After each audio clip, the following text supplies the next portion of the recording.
Well, after years of lockout laws and COVID restrictions, we're entering a new era of nightlife and entertainment in New South Wales. A suite of reforms have passed through the state parliament overnight with the aim of ensuring the longevity of music festivals and the safety of festival goers. And for more on this, I'm joined by the New South Wales Minister for Music and the Nighttime Economy, John Graham. John, thanks so much for your time. As you know, I'm very passionate about this because I think it has all important cultural aspects for New South Wales and Australia more broadly. First of all, can you talk about the changes that went through last night and why this is going to change things?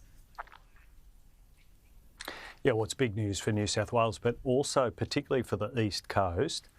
We're really trying to rebuild music festivals. We know they're under pressure.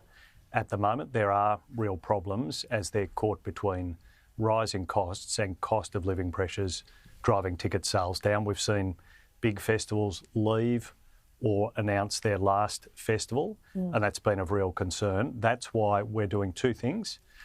Firstly, yesterday, the New South Wales Parliament passed new laws regulating music festivals.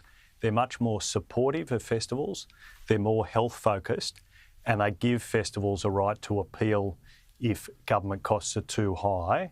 But secondly, we've announced funding to support festivals, particularly over the next 2 years.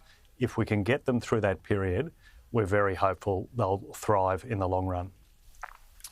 Why is it so much more expensive to run a gig in Sydney than it is in Melbourne? I think it's 12 times more expensive in Sydney. We have had a problem in New South Wales where it's been too complex to either run a venue or run a music festival. The regulations have been tighter and the costs have been higher. And that's what we're trying to tackle here.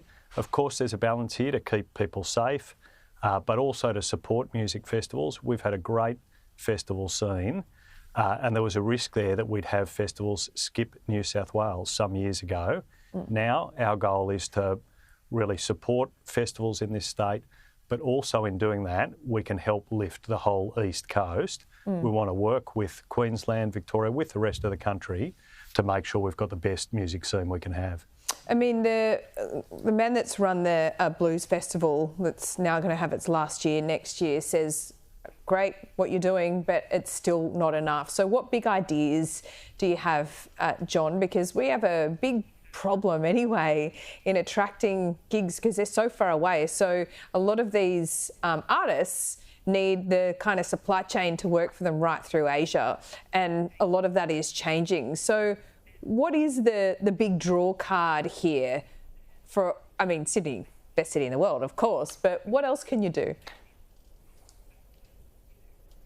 Yeah, this is an industry, once again, at the forefront of economic changes, absolutely being changed by a digital revolution one more time. So we've got to work hard to rebuild our grassroots music scene, our venues and our festivals, but also to have our artists discovered around the world. We're working on a comprehensive plan to do that, working with the national music industry, and we're very hopeful that that will really put our artists, put our city back on the world stage when it comes to entertainment. That's great news for those artists, great news for Sydney and New South Wales, but it'll really work if we start to reach out into the region. We've got to rebuild the East Coast, reach out into nearby countries and make this an attractive part of the world for artists to tour to. It feels like you and Chris Minns are trying to work on some of these nanny state issues. I mean, Chris Minns, for example, allowing people to drink schooners on the footpath. Is that something that is front of mind for you? What else have you got in mind? Yeah, well, look, I'm a believer in active government. I went to public schools, I lived in public housing. I'm a supporter of government, but in this area, government's got to do less. It's not government's role to tell people what music to listen to or how to have fun. That generally goes very badly. And in this area, we actually need less regulation. We need to have more community, trust people a little bit more, and that's the agenda we're running in New South Wales. It's been well received.